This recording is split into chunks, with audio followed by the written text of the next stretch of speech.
Top quality और consistent performance के लिए सिर्फ सिल्वर पंप नाम याद रखना।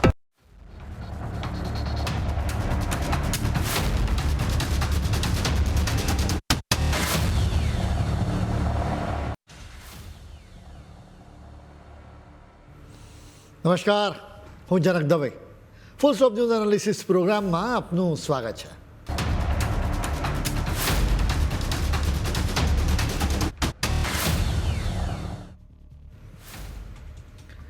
રણ મેદાન મધ્ય પૂર્વમાં છે, પણ એની અસર આખી દુનિયામાં થઈ રહી છે. ઈરાન, અમેરિકા અને ઇઝરાયલ યુદ્ધ લડી રહ્યા છે, પરંતુ કોઈને કોઈ રીતે એની અસરો અનેક દેશો ભોગવી જ રહ્યા છે. અનેક દેશોમાં અંધારપટ છવાયો છે અને પેટ્રોલ માટે લાંબી કતારો લાગી છે. જ્યારે ફેક્ટરીઓના સાયરન શાંત પડી ગયા છે, તો બીજી તરફ મધ્ય પૂર્વથી સંકટ અનેક દેશના ઉંબરે આવીને ઊભી રહી ગયું છે. આખી મથામણ હોર્મુઝનો દરિયાઈ રૂટ બંધ થવાને લીધે થઈ છે. એશિયાના મોટાભાગના દેશો માટે ત્યાંથી જ ક્રૂડ ઓઇલ અને નેચરલ ગેસ આવતા હોય છે. એ રૂટ લગભગ બંધ છે, એટલે અનેક દેશોને ક્રૂડ ઓઇલ અને નેચરલ ગેસ મળી રહ્યા નથી. ક્રૂડમાંથી પેટ્રોલ અને ડીઝલ બનતું હોય છે, જ્યારે નેચરલ ગેસમાંથી રાંધણ ગેસ બને છે. એ સિવાય વીજળીના ઉત્પાદન માટે પણ નેચરલ ગેસનો ઉપયોગ થાય છે. હવે તમારા મનમાં સવાલ થતો હશે કે આ એનર્જી લોકડાઉન વળી કઈ બલા છે અને બધે આટલો બધો હંગામો કેમ મચ્યો છે? તો સાંભળો, આ ક્રૂડ ઓઇલ એટલે કે કાચું તેલ અને કુદરતી ગેસ જમીનમાંથી નીકળે છે, જે લાખો વર્ષોથી દટાયેલા ઝાડપાન અને જીવડાઓની ખરી તાકાત હોય છે. જ્યારે આપણે એને બાળીએ છીએ ત્યારે એમાંથી એટલી બધી ઉર્જા છૂટી પડે છે, જેનાથી આખી દુનિયાના પ્લેન, ગાડીઓ અને મોટા જહાજો દોડે છે. આપણા ઘરની લાઇટો હોય કે કારખાનાના મોટા મશીનો, બધું જ ઉર્જાના જોરે ચાલે. તમે એમ સમજો કે એ તો આખી દુનિયાનું લોહી છે. હવે જ્યારે મધ્ય પૂર્વ જેવા દેશોમાં લડાઈ થાય અને ત્યાંથી કાચું તેલ અને નેચરલ ગેસ આવતું જ બંધ થઈ જાય, ત્યારે આખી દુનિયાનો આ શ્વાસ અદ્ધર થઈ જાય છે. સપ્લાય ખોરવાઈ જાય છે અને એટલે તરત જ ભાવમાં ભડકો થાય છે અને બધી જ વસ્તુઓ મોંઘીદાટ થવા લાગે છે. બરાબર આવી જ સ્થિતિમાં સરકારોએ મેદાનમાં આવવું પડે છે. અનેક સરકારોએ એનર્જી ઇમરજન્સી જાહેર કરી દીધી છે. આનો અર્થ એ છે કે હવે સરકારે નક્કી કરવું પડશે કે કોને કેટલું પેટ્રોલ ડીઝલ આપવું અને ક્યાં વીજળી બચાવવી. જો આવું ન કરે તો આખું અર્થતંત્ર ભાંગી પડે અને બધે અંધારપટ છવાઈ જાય. અત્યારે આખી દુનિયામાં બરાબર આવો જ માહોલ છે, કારણ કે યુદ્ધને લીધે ક્રૂડ અને નેચરલ ગેસનો મોટો જથ્થો અટકી પડ્યો છે. મિસાઇલો ઈરાન અને ઇઝરાયલમાં પડી રહી છે, ખાડી દેશોમાં ડ્રોન્સ ત્રાટકી રહ્યા છે, પરંતુ એનો ધુમાડો છેક ફિલિપિન્સ સુધી પહોંચી ગયો છે. હમણાં જ આ દેશના રાષ્ટ્રપતિ માર્કોસે આખા દેશમાં રાષ્ટ્રીય કટોકટી જાહેર કરી દીધી. ફિલિપિન્સ દુનિયામાં પહેલો એવો દેશ છે જેણે આ યુદ્ધને કારણે આવી રાષ્ટ્રીય કટોકટી જાહેર કરવી પડી હોય. ફિલિપિન્સ પોતાની જરૂરિયાતનું 98% ક્રૂડ ઓઇલ ખાડી દેશો પાસેથી જ મંગાવે છે. હવે હોર્મુઝની સામુદ્રિધનીમાંથી ડખા ચાલતા હોય તો આ ક્રૂડ આવે ક્યાંથી? યુદ્ધની શરૂઆતથી અત્યાર સુધીમાં તો ફિલિપિન્સમાં પેટ્રોલ અને ડીઝલના ભાવ બમણાથી પણ વધી ગયા છે. એટલે જ સરકારે હવે લગામ હાથમાં લેવી પડી. હવે ત્યાં સરકાર નક્કી કરશે કે કોલસાથી ચાલતા પાવર પ્લાન્ટ કેવી રીતે ચલાવવા. જે લોકો ક્રૂડ ઓઇલનો સંગ્રહ કરીને કાળાબજાર કરશે એમના પર કડક દબાઈ કરવામાં આવશે. સરકારે તો હવે ટ્રાન્સપોર્ટેશન માટે સબસિડી આપવાની અને ટોલ ટેક્સમાં પણ રાહત આપવાની તૈયારી કરી લીધી છે. આ 1 વર્ષ માટેનો આકરો નિર્ણય છે, પણ જો સ્થિતિ નહીં સુધરે તો આ સંકટ હજુ વધુ ખેંચાશે. હવે જરા આપણા પડોશી દેશ શ્રીલંકાની હાલત તમે જુઓ. અહીં તો એવી નોબત આવી છે કે સરકારે હવે દર બુધવારે બધી સરકારી કચેરીઓમાં રજા જાહેર કરી દીધી છે.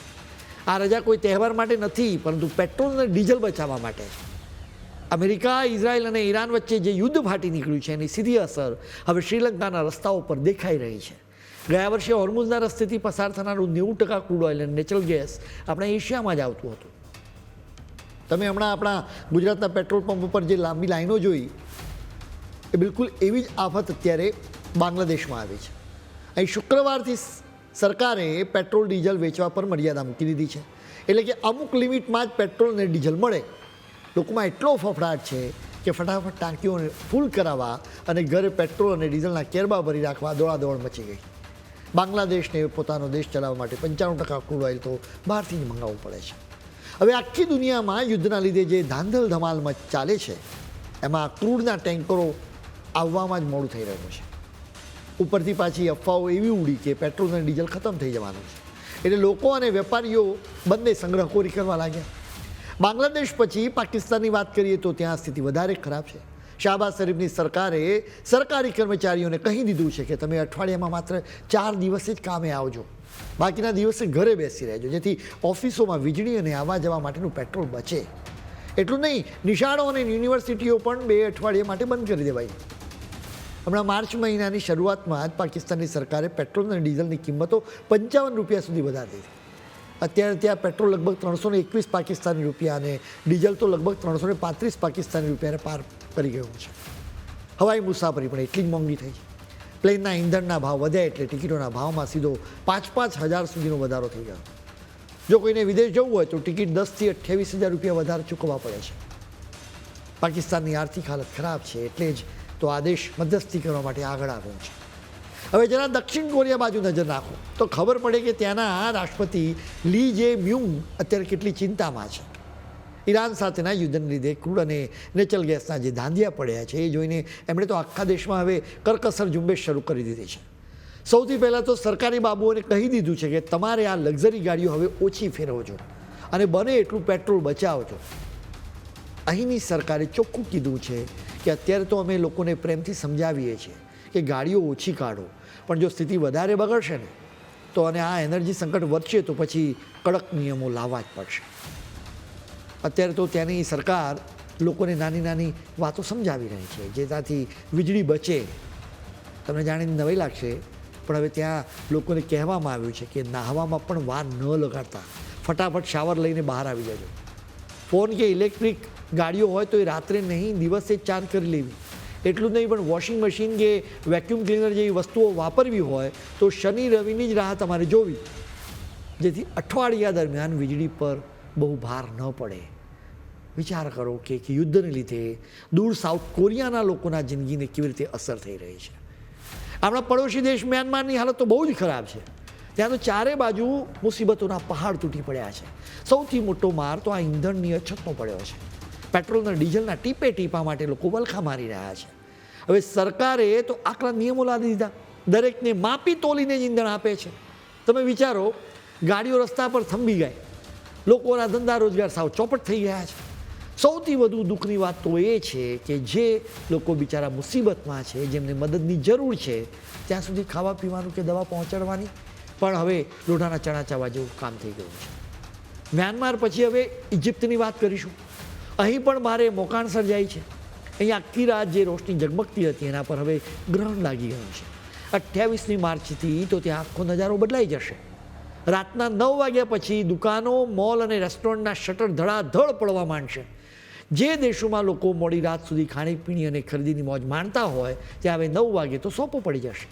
રસ્તા પરના પેલા મોટા ચળકતા બોર્ડ પણ હવે બંધ કરી દેવાના અને રસ્તાની લાઇટો પણ ઝાંકી કરી દેવાશે. સરકારી કચેરીઓ તો સાંજે 6 વાગતા જ ખાલીખમ થઈ જશે. એટલું જ નહીં, સરકારે તો હવે એવું વિચારવું પડ્યું છે કે અઠવાડિયામાં 1-2 દિવસ બધાને ઘરે બેસીને જ કામ સોંપવું. અહીંની સરકાર કહે છે કે જો એકાદ મહિનામાં સ્થિતિ સુધરશે તો જ આ કડક નિયમો હળવા થશે.